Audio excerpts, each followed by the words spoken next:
Good afternoon, class. Good afternoon, teacher. This is my second lecture in the course of selected readings in British and American poetry. First, I would like to have a few words about why we read Shakespeare.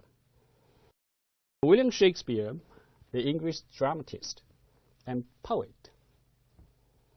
He was the author of the most widely admired and influential body of literature by any individual in the history of Western civilization.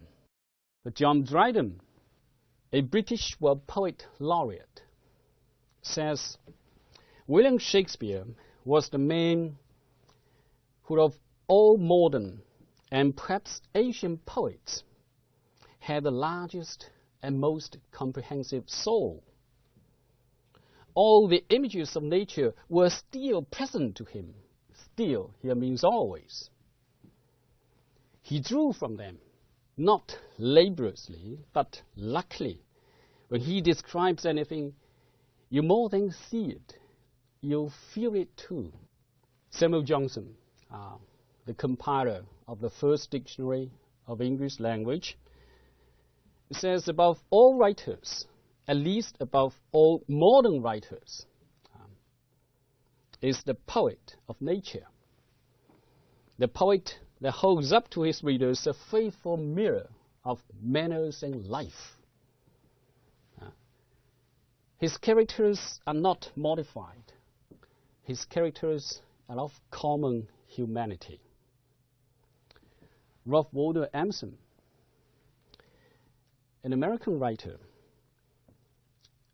in his essay, Shakespeare, a Poet, Emerson says, a poet is not rattle brain, but a heart in unison with his time and country. There is nothing whimsical in his production, but sweet and sad earnest in his times. So William Shakespeare was the largest and most comprehensive soul. He was the poet of nature and of common humanity. And he has a heart in unison with his time and country.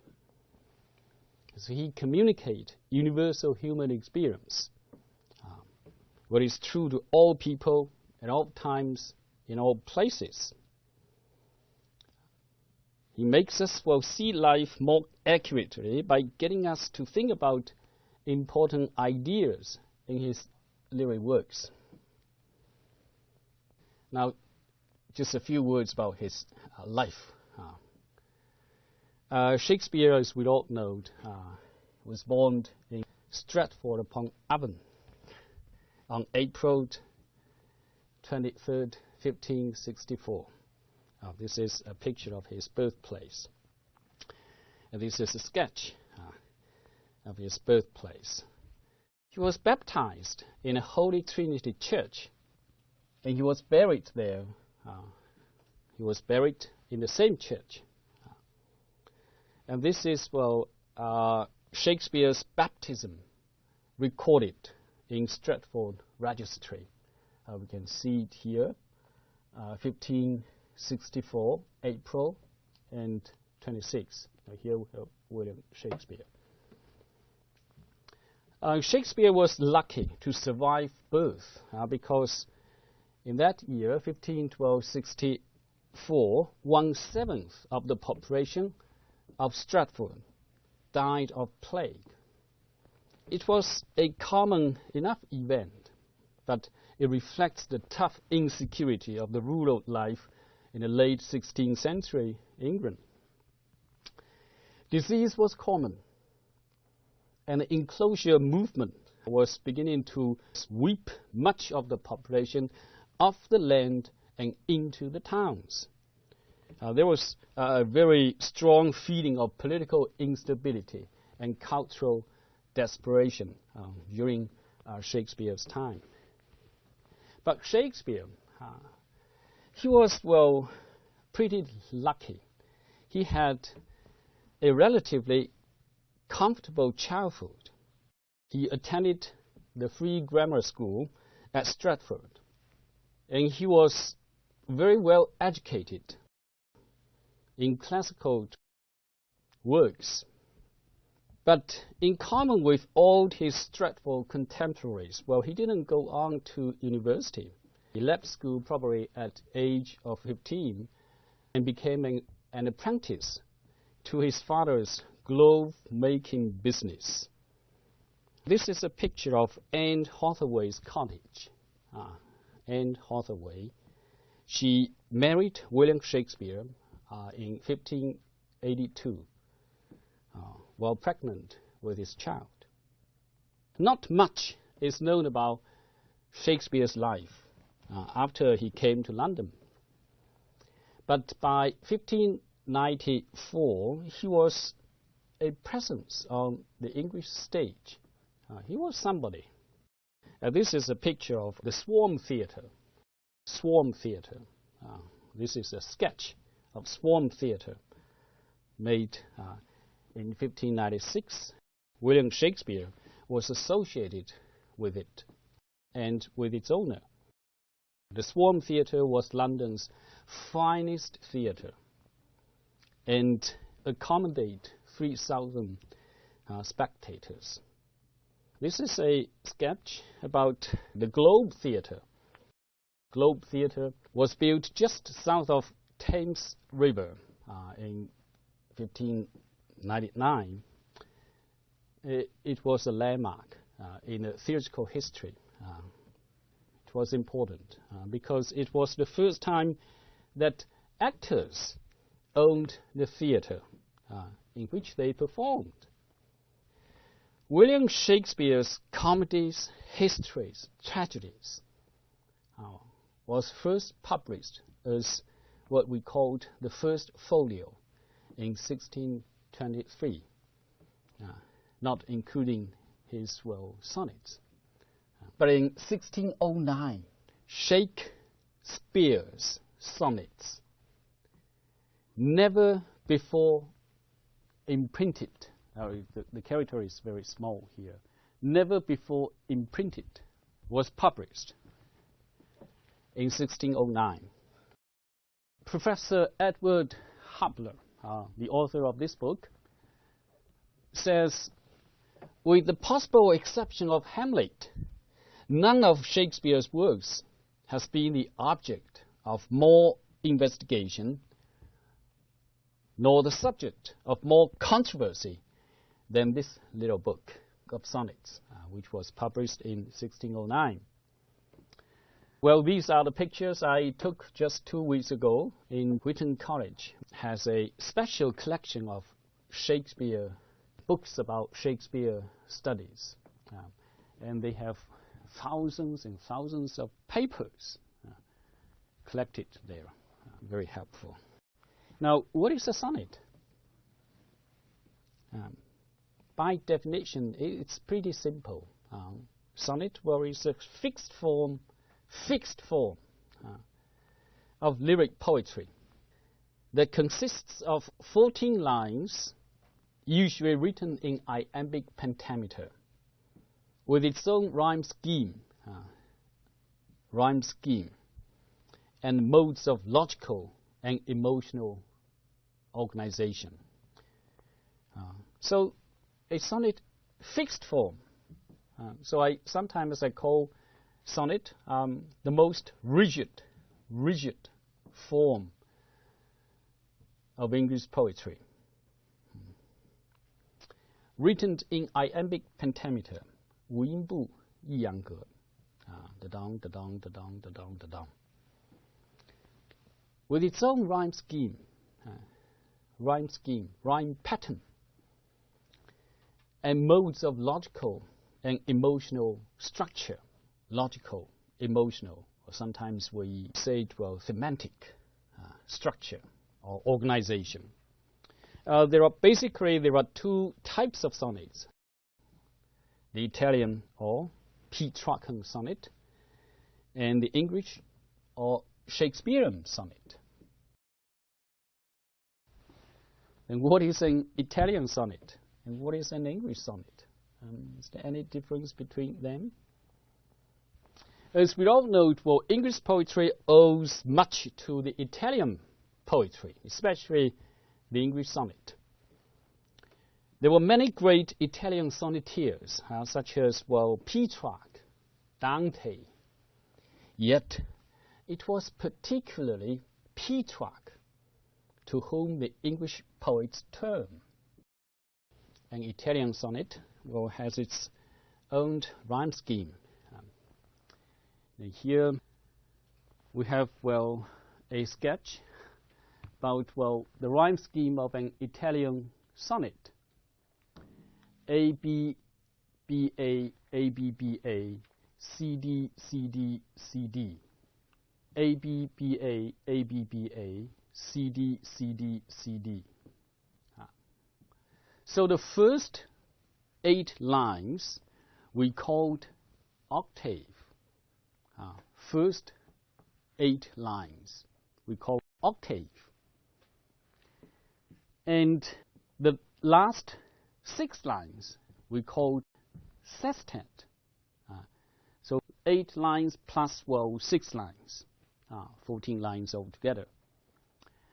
And here at the beginning of line 9, we have a term. That is what we call emotional or logical term. Emotional or logical term. Now, in the octave, we have ABBA, ABBA. So, first 4 lines, ABBA, we call first quatrain. First quatrain. A quatrain consists of 4 lines, right? So in the octave, we have 2 quatrains, actually. First quatrain and the second quatrain, ABBA, ABBA. In terms of, well, the sestet, the rhyme scheme varies pretty often. CD, CD, CD, or we can have CDE, CDE. So first 8 lines plus 6 lines. Now the question is, why the term does not occur at, say, the beginning of 8th line?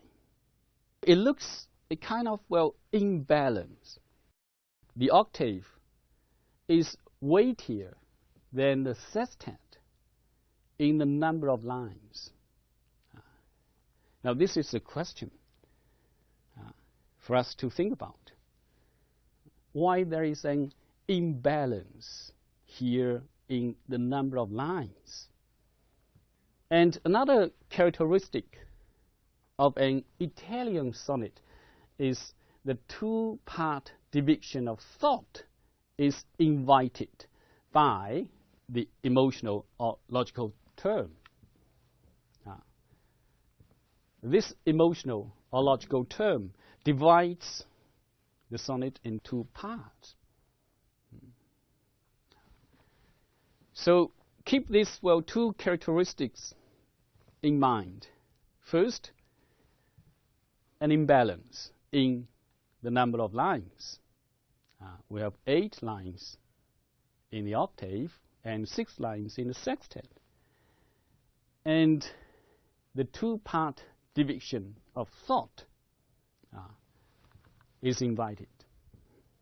And, well, Professor Paul Fussell says in this book, Poetic Meter and Poetic Form, he says, if the 2 parts of the sonnet were equal in number of lines, the form will risk the downness of perfect symmetry. Symmetry. 对称，完全的对称带来的是什么呀 ？Downness， 一种呆板。So a standard Italian sonnet provides the subject in the first quatrain. Sometimes it poses a question. It describes a situation. It provides the subject in the first quatrain. And then expands it sufficiently in the second quatrain. And then at the start of the sextet, the poet projects the logical and emotional term, which will open up for solution to the problem posed in the first quatrain. So this is, well, the standard organization of an Italian sonnet. So this is, well, highly important for us to understand an Italian sonnet, its logical structure, its thematical organization, and this is, well, the rhyme scheme of a Shakespearean sonnet. So A, B, the first quatrain. C, D, second quatrain. E, F, third quatrain. And then here, at the very beginning of the 13th line, we have the term. We have the logical or emotional term. And finally, we have GG. There is a couplet. We call it concluding couplet. Couplet. What is a couplet? Two lines that rhyme each other. Couplet. Now, this rhyme scheme, I mean, well, the three quatrain plus a concluding couplet, is more suited to English poetry because, well, English has fewer rhyming words than Italian. And because of its four-part organization, now Shakespearean sonnet, it's of four-part organization, 4 parts, 3 quatrains plus a couplet. So it's 4-part, rather than 3-part of an Italian sonnet. Italian sonnet, that is 2 quatrains plus a sextet. So it has, well, more flexibility with its, well, semantic break or logical or emotional term. But usually, well, the term occurs with the concluding couplet in Shakespearean sonnet. The term occurs at the beginning of 13th line. Now, shall I compare thee to a summer's day? Shall I compare thee to a summer's day? Thou art more lovely and more temperate. Rough winds do shade the darling buds of May. Summer's leaves have all too short a date. Sometime too hot the eye of heaven shines, and often is its gold complexion dim. And every fair from fair sometime declines, by chance all nature's stringent chords untrimmed.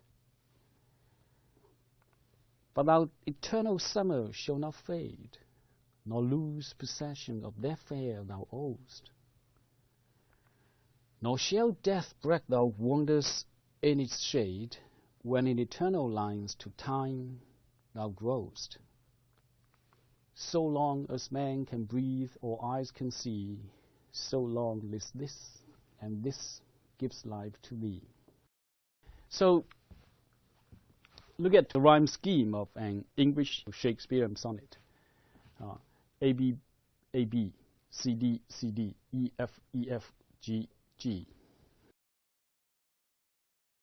Sonnet 18 is a masterpiece that truly shows the poet's incredible ability as a sonnet writer, sonneteer. The structure of the Shakespearean sonnet, its rhyme scheme, its meter, are all faithfully illustrated in the composition of this, well, sonnet. These are the two opening lines of this sonnet. Some of our students have some difficulties in understanding some words that are strange to us, like thee and thou. Thee simply means you. Well, it's the objective case of thou. And thou simply means you. It's a second person, but it's singular, nominative case. Okay, shall I compare thee to a summer's day? A summer's day. What connotations, do we have when we think of a summer's day here in Beijing? Do you like to compare something beautiful to a summer's day here in Beijing?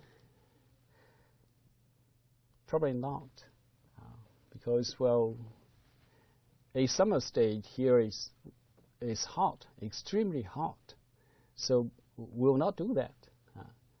But remember, summer is the best season of the year in England. So the impact of the first line here evokes, or we say invites, the image of a day in summer, the most beautiful season in England. Lovely is a pretty particular word. Probably here was not used in the modern sense, but as, something, kind, friendly, gentle, grace, or even lovable in relation to the fair young friend in Shakespeare's, sonnet sequence. Temperate is another interesting word. It means mild. We can say a temperate climate. But it can also be used to describe the mild temper of a person. Even-tempered, that means calm, not easy to get angry, or equable, always fair and reasonable. So, what is the acceptable answer to this question? Shall I compare thee to a summer's day? The summer's day, the best season of the year, the most beautiful season of the year. So it must be something beautiful. Then what is, the answer we expect for this question? Of course, it's yes, right? Shall I compare thee to a summer's day? Now, you probably, are the best or the most beautiful. So something best, something beautiful. So I compare you to the best season of the year, the most beautiful season of the year. But Shakespeare gave a negative answer. No, you are more lovely and more temperate than a summer's day. So here I would like to say Shakespeare refuses to answer this cliched question with more cliches. Instead, he surprises the reader with an unconventional, yet still flattering response. If we paraphrase, these two lines, we can do it simply this way. Shall I compare you to a summer's day? You are more graceful, equable, even-tempered. So the opening line here questions validity, poetic composition, to describe the one the poet loves. Now, I would like to call your attention to the rest of this poem. The poet poses the question in the first line, and then he answers this question in the rest of the poem. So the rest of the poem, which is all one sentence, explores sufficiently the central question. And in doing so, Shakespeare creates a poem which I would like to say truly shows his incredible ability as a sonnet writer. Rough winds do shade the darling buds of May, and summer's leaves have all too short a date. Rough winds probably refers to the early summer storms in England, which bring cool, grey days. But notice, the use of onomatopoeia, a rhetorical device referring to the use of a word that resembles the sound it denotes. Writers sometimes create lines and even whole passages in which the sound of the words helps to convey that meaning. That's onomatopoeia. Rough winds do shake the darling buds of May. And summer's leaves, this expression is not familiar with our Chinese students. Summer's lease. Lease is an official written contract, agreement, by which the use of an apartment or a building is given by its owner to somebody for a certain period of time for rent. So summer is personified here as a tenant taking the lease, which is all too short a date. Date refers to a certain period of time, duration. So summer's leaves is a metaphor. Summer is personified here, or is someone who just takes a lease, which is too short a date. Another thing is, the word May. I would like to call your attention. Shakespeare's May ran from our mid-May to our mid-June. So it was, for him, part of summer.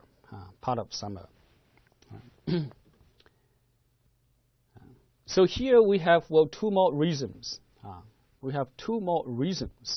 Why summer is not the base for a good comparison. In the very beginning, the poet says, "Shall I compare thee to a summer's day?" But he gave a negative answer. No. You are more lovely and more temperate than a summer's day. Then in the lines 3 and 4, the poet provides another 2 reasons why summer is not a good comparison. It's not the basis for a desirable or a good comparison. In line 3, we see early summer storms bring cruel, grey days. And in line 4, the metaphor of summer's leaves makes this best season seem to pass in haste, especially in England, Shakespeare's homeland. Sometime too hot the eye of heaven shines, and often is its gold complexion dimmed. Now sometime simply means sometimes, or at times, from time to time. The eye of heaven apparently refers to the sun. But the sunshine of a summer's day is greatly unpredictable, variable. Weather in summer in England is unpredictable. It changes most of the time. Sometimes it's too strong. Other days, it is obscured by clouds. So the beauty of the summer's face, gold complexion. Complexion means, facial expression. So the summer's face is thus not, to be enjoyed every day. It depends, because, the weather is unpredictable in summer in England. So in these two lines, we have another two more reasons why summer is not basis for a good comparison. And every fair from fair sometime declines by chance or nature's changing course untrimmed. Every fair from fair sometime declines. Every fair, that means, well, every beautiful thing or every beautiful person. From fair, away from beauty. Fair simply means beauty, and it's a noun. It's a noun. And sometime, now, this sometime is different from the sometime in the previous line. Sometime here means sometime in the future. Sometime in the future, rather than from time to time. So, if we paraphrase, well, line 7 and 8, we can do it this way. And the beauty of every beautiful thing or beautiful person will fade, will decline sometime in the future. You're handsome, you're beautiful, but we're getting old. Our beauty will fade, will disappear sometime in the future. By chance or nature's changing course untrimmed. What does it mean by chance? Chance means fortune. By chance, by accident, by some accident. Nature's changing course simply refers to the unnatural course. Unnatural course. Untrimmed means taken away, stripped away, stripped off the beauty. So if we paraphrase, well, these two lines, we can do it, well, this way. Beauty eventually disappears. Beauty eventually fades from every beautiful thing or every beautiful person. Stripped of its loveliness, either suddenly by some accident.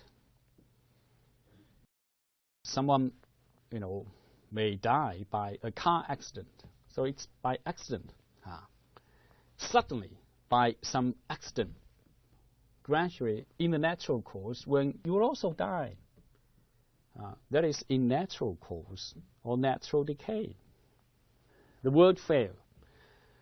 For other uses of this noun, fair, which means, well, beauty, we can see other sonnets by William Shakespeare.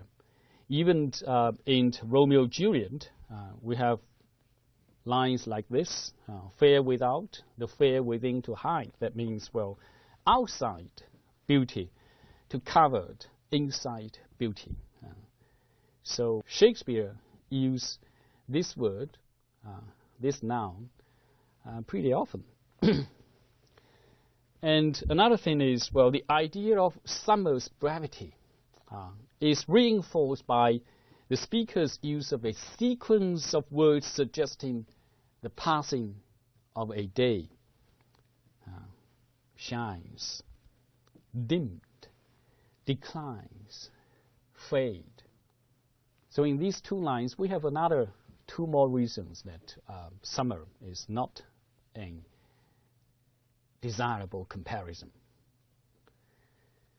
So from line 3 to 8, each line, we have one reason why summer is not a desirable comparison. But thy eternal summer shall not fade, nor lose possession of that fair thou owest.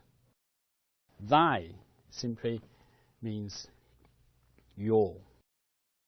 We can paraphrase, well, these two lines in this way, but your eternal summer shall not fade, nor lose the beauty that belongs to it.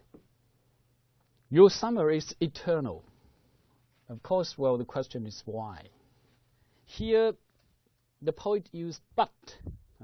This but at the beginning of the third quatrain, that means, well, the beginning of line 9, invites a change, introduces a change into the sonnet. In the last two lines of the second quatrain, the beauty slowly decays. But in the third quatrain, the speaker stops comparing his beloved with a summer's day. Instead, he describes the eternity of his beloved's beauty. He said, well, thou eternal summer shall not fade, nor lose possession of that fair thou owest. So the speaker asserts that his beloved possesses a beauty so deep, so enduring, that it cannot be affected by time and age. So your summer will be eternal. You will never lose the possession of the beauty you possess. So it transcends the boundary of time and age. Your beauty transcends the boundary of time and age. Shakespeare's boast here echoes a sentiment common to all great poets of European Renaissance. A similar claim was preferred by classical poets, from Pindar to Horace and Ovid. Shakespeare repeats this similar self-claims to immortality frequently in his sonnet sequence. Then he said, nor shall death break thy wonders in his shade when in eternal lines to time thou growest. Death, apparently here, is personified as if to brag, that means to boast. You wandered in his shade. Death shall not boast that you are under his control. When in eternal lines to time thou growest, here eternal lines refers to the lines of immortal poetry, right? But I would like to call your attention. It also suggests the lines, the beautiful lines of his beloved, the shape and beauty of the beloved. Grows to means, become an organic part of something or a living part of something. So to time thou grows, that means you grow as long as time lasts. You grow with time. You've become a living part of time.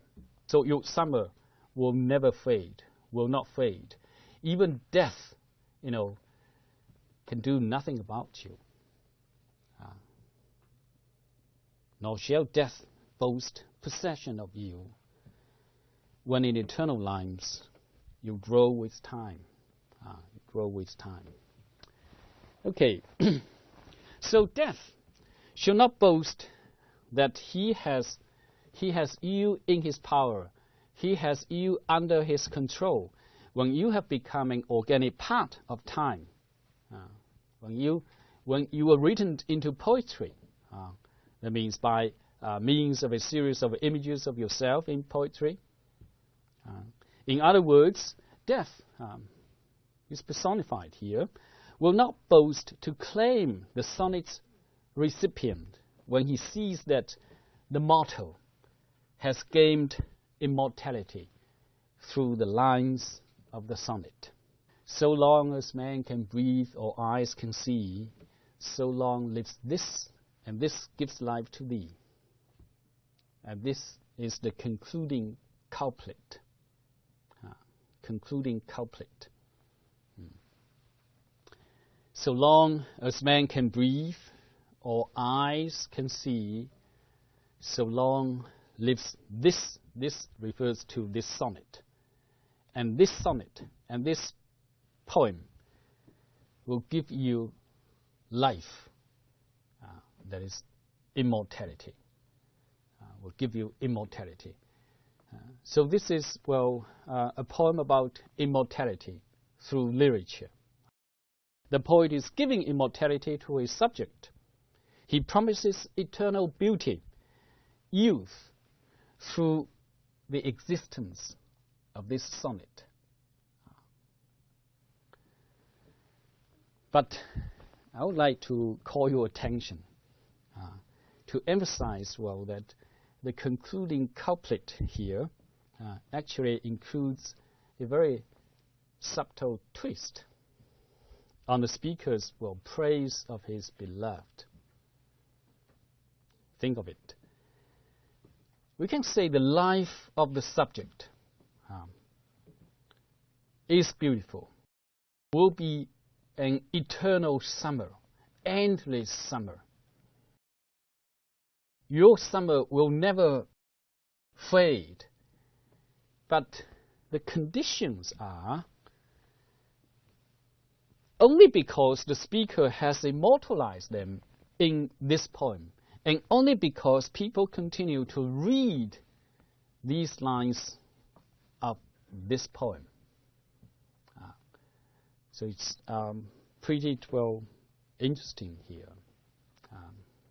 We have this very subtle twist of the theme. Theme of immortality through literature is the theme of this sonnet. Immortality through love and marriage has been a dominant theme in the first 17 sonnets, William Shakespeare. In the first 17 sonnets, the fair young man is urged to marry and have children. And this is a very conventional theme for Renaissance poets, for Elizabethan sonnets. But in Sonnet 18, in this poem, Shakespeare seeks immortality through poetry, through literature, rather than through procreation. He wants to immortalize his beloved by creating a work of art that will last forever. Sonnet 18 is structured as an argumentative monologue. The speaker is speaking to himself. Monologue. Delivered in response to the question posed in the first line. Shall I compare thee to a summer's day? The rest of the poem answers, explores answers to this question. The speaker answers the question, but in the negative, suggesting that his beloved is more lovely and more temperate than a mere summer's day. A summer's day is beautiful, but my beloved is even more beautiful than a summer's day. Because a summer's day is pleasant, but a summer's day is neither perfect or everlasting. So we have many reasons. We find the poet provides many reasons in this sonnet why summer is not the basis for a good comparison. In the third quatrain, the speaker refers to his beloved as an eternal summer, whose gentleness, whose temperance are obviously more enduring than a summer's day. So the eternal lines mentioned in the 12th line not only refers to poetic lines of the sonnet, but also refers to the shape, the beauty of his beloved, And in the concluding couplet, the speaker contends that because poetry is immortal, so too can his beloved's beauty remain immortal when preserved in the poems, in this sonnet. So long as man can breathe or eyes can see, so long lives this, and this gives life to thee. Now, I have some reference books for further study. Well, this is an article I published, years ago about English sonnets and Shakespeare sonnets. It's also talked about. And this is a translation. I highly recommend it to you. And here are some collections, complete works of William Shakespeare. And this is, a book about Shakespeare's life and time. We want to have a good understanding of Shakespeare. We need to get a sense of his life and time. Shakespeare's England.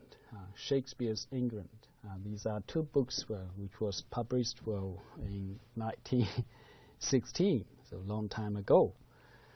And Shakespeare and the classical tradition, and also the philosophy of Shakespeare. So, and this is the assignments for this week. Please learn by heart Shakespeare's Sonnet 18. I would like to ask some of you to recite the poem in class next time when we meet, and write a journal on the theme of immortality through literature. Try to discuss immortality through literature in Shakespeare's sonnets. And last, try to read Milton's Sonnet 19 closely. This is also a famous sonnet. Okay, now, so much for today. Thank you very much.